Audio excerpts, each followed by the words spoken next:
I'm going to tell you about a practice that I'm doing this year that has had a substantially positive effect on me. I was inspired to do this from a book that I read called The Compound Effect. I actually did this exact same practice nearly 10 years ago, and I'm doing it for a second time now. In the book The Compound Effect, the author Darren Hardy talks about a gift that, I think the particular chapter he's talking about how to change some of your perceptions about your life. But he talks about a gift that he gave to his wife. And what he did is he kept a gratitude journal for her for a whole year leading up to her birthday. And every single day he went into that journal and he wrote one specific thing that he appreciated about her or was grateful for her for that day. So it could be, I'm so thankful for the wonderful meal that you made.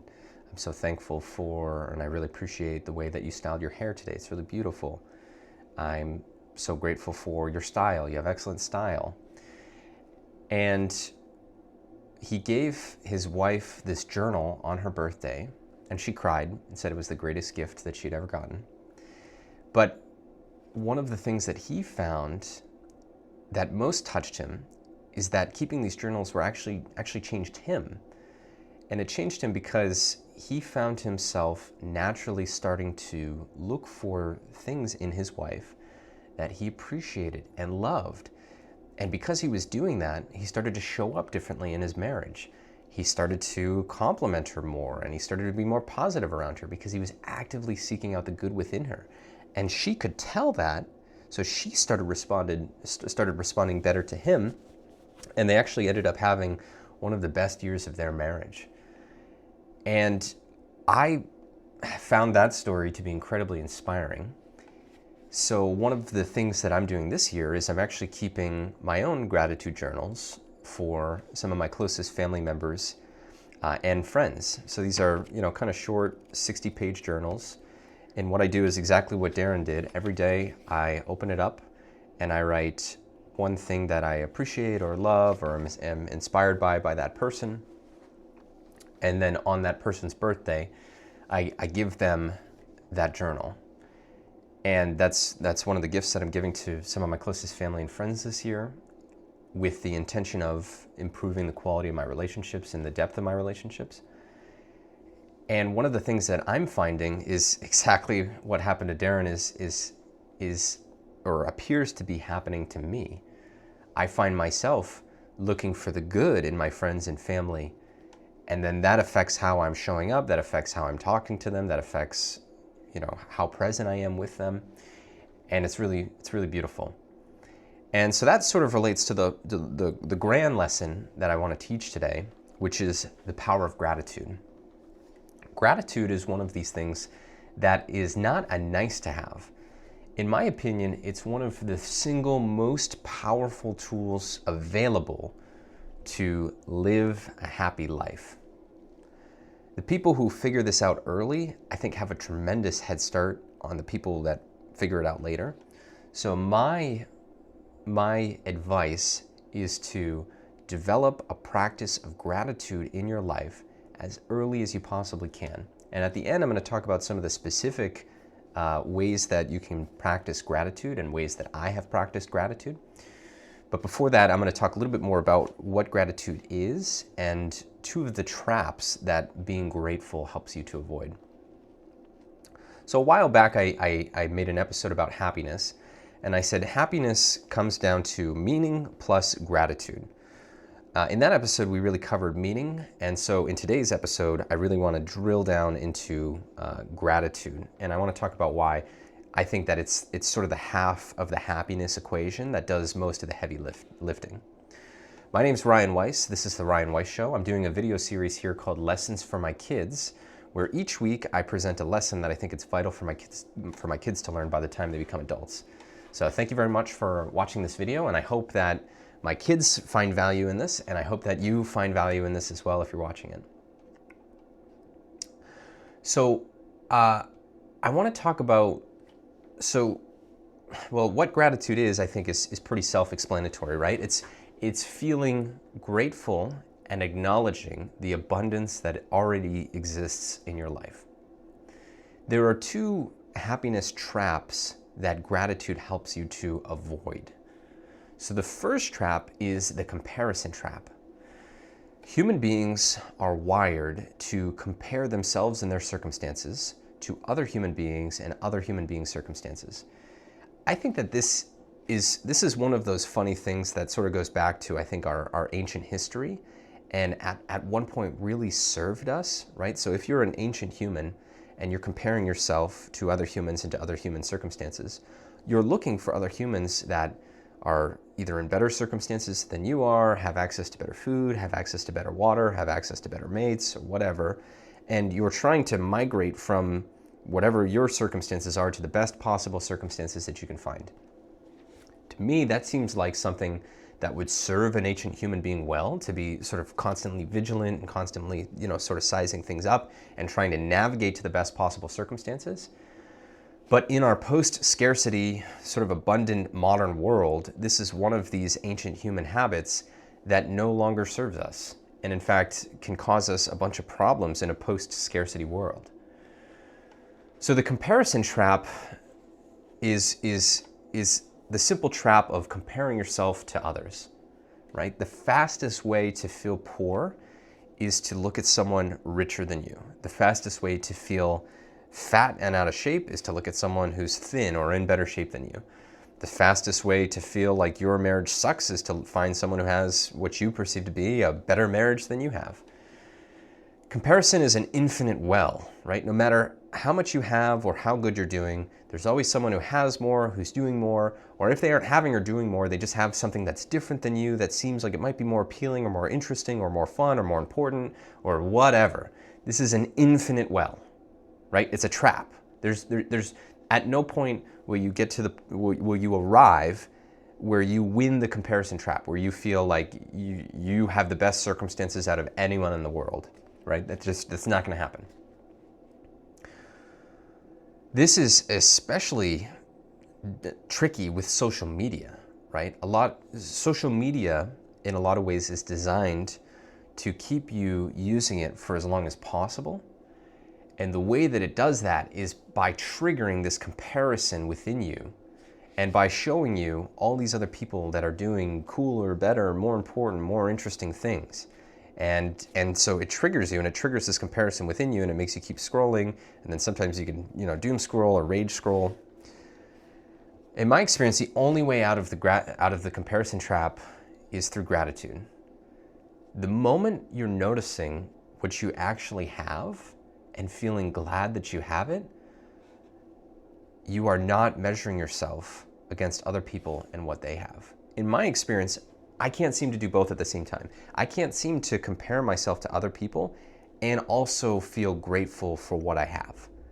So to me, a solution to the comparison trap has been to focus on what I have and feel and live in a feeling of gratitude for it.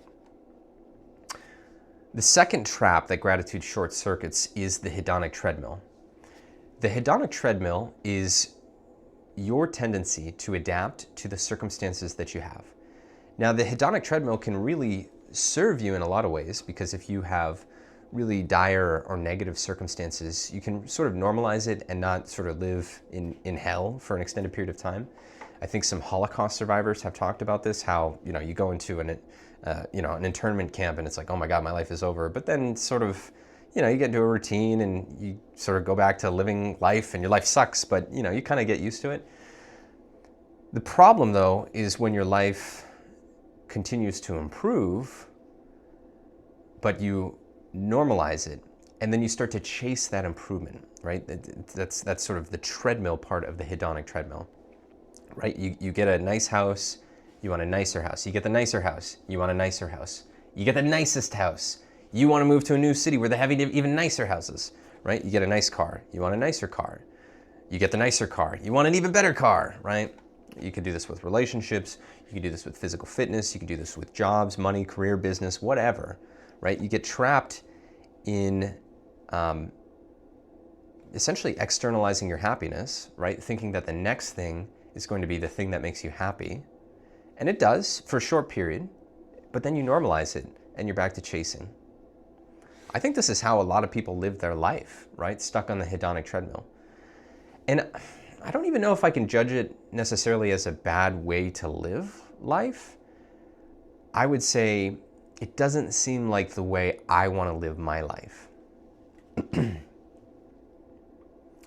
The hedonic treadmill is the reason that people who win the lottery often aren't necessarily happier a year later, right? A lot of people too, I'm interested in FIRE, in the FIRE movement. A lot of people set, and that's financial independence, retire early, right? I'm interested in financial independence. A lot of people set a net worth number that they think they need to hit, and they work really hard, and they finally hit it, and then when they hit it, it's like, oh, this didn't make me happy. Oh, I don't know if this is enough. Oh, maybe I just need a little bit more. And, you know, you can't externalize your source of happiness in events, achievements, things, in my opinion. Gratitude also seems to be one of the only ways off the treadmill. And it's not because gratitude changes your circumstances. What gratitude does is it keeps you actually seeing them instead of taking them for granted. My wife and I will sometimes talk about this, about how, if you look back at ancient history, or not even ancient history, but just like, pre-modern history, like let's go back to the 1500s. If you look at the average lifestyle of a human being, right, it would most likely be being some type of peasant or subject, and your life sucks. It's a lot of hard labor. You don't have modern medicine. You don't have modern dentistry. And it's, pretty brutal life, pretty short lifespan, just kind of work your ass off, die of a terrible illness or injury, and that was your life. And if you look at the lives of kings and queens, the royalty, they may have had access to, medicine, dentistry, some luxuries, things like that. But even by their standards, if you compare the average royalty's lifestyle to, the average middle-class American's lifestyle, all of us are living like kings and queens, right? And so gratitude is what sort of keeps you aware of like, wow, I'm so glad I have a roof over my head. I'm so glad I have a shower. I'm so glad I have food. All of these things that are just so easy to take for granted. And it's easy to stay on the hedonic treadmill to chase better and better and better. Gratitude is what grounds you. So, I mentioned I wanted to talk specifically about how to practice gratitude. One of the key things I think it's important to not miss here is that feelings follow action, not the other way around. So if you'd like to feel more grateful in your life, you need to take action and practice gratitude. The action is not just going to follow a feeling of spontaneous gratitude, right? You need to practice and actually take action on gratitude. So some of the specific ways I recommend you consider taking action to practice gratitude are a gratitude journal. It's a great place to start, just maybe once in the morning or once in the evening. Write something that you feel grateful for that day, right? What's a nice thing that happened to you today? What's something simple that you take for granted that you really appreciate? For me, I was feeling grateful this morning for my shoes. I am so glad I have shoes and I don't just have to walk around barefoot and tear up my heels. I love these shoes. I'm so glad I can afford shoes, right? You can also consider having person-specific journals the way I'm doing this year. This is a great practice, and it also makes just a really beautiful gift to give to someone. You can consider a weekly wins journal. I have this with my Living Your Best Year Ever journal, right? Part of my Living Your Best Year Ever journal is I track my weekly wins. And I get a ton of value from sitting down at the end of the week and saying, what went well this week? And I get to think, oh yeah, that was good. Oh yeah, that was good. Oh yeah, I like that. And then I find myself throughout the week going, hey, that's a win I want to put in my journal. And then a final thing that I would say you could consider is some type of gratitude meditation, right? So either in the morning or the evening, or anytime throughout the day, your lunch break, just take 5 minutes to take some deep breaths, and then just sort of open yourself up to the feeling of gratitude. See what's showing up for you. Is it people? Is it things? What are you feeling grateful for today? And any or all of these practices will help to shift you from a feeling of scarcity, fear, lack into one of gratitude, abundance, and love. And that's my recommendation to you, is to consider turning towards gratitude.